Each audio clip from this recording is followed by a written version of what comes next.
மிதுன ராசிக்காரர்களுக்கு எனக்கு தெரிஞ்சு கடந்த ஒரு 4, 5 வருடமாகவே எல்லா கிரக பயிற்சிகளுமே கொஞ்சம் வச்சு செஞ்சுருக்கு அப்படின்னு தான் சொல்லணும்.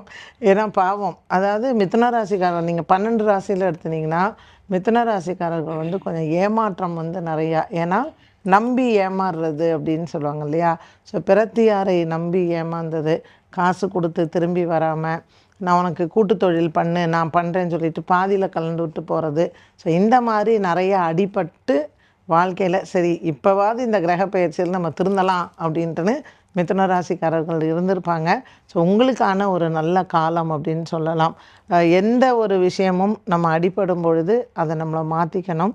இந்த வருடத்தில் நீங்கள் செய்கிறது வந்து உங்கள் வீட்டில் பிள்ளைகள் இருந்தால் திருமணங்கள் கண்டிப்பாக உங்கள் குழந்தைங்களுக்காக நீங்கள் செய்வீங்க. நல்ல ஒரு சந்தோஷமாக இருக்க வேண்டியது காலகட்டம் இது. வீட்டில் திருமணங்கள், வீடு வாங்கிறது, மற்றவர்கள்ட்ட எதுலாம் இழந்தீங்களோ இழந்ததை மீண்டும் பெறுவதுன்னு 10ஆம் இடத்துல இத்தனை கிரக சேர்க்கைகள் வருது, எனக்கு வேலை போயிருமோ அப்படிங்கிற பயம் வேண்டாம். எப்போவுமே நம்ம மேலே ஒரு கான்ஃபிடென்ஸ் இருந்தால் நமக்கு எங்கேனாலும் நம்ம வந்து பிழைச்சிக்கலாம்.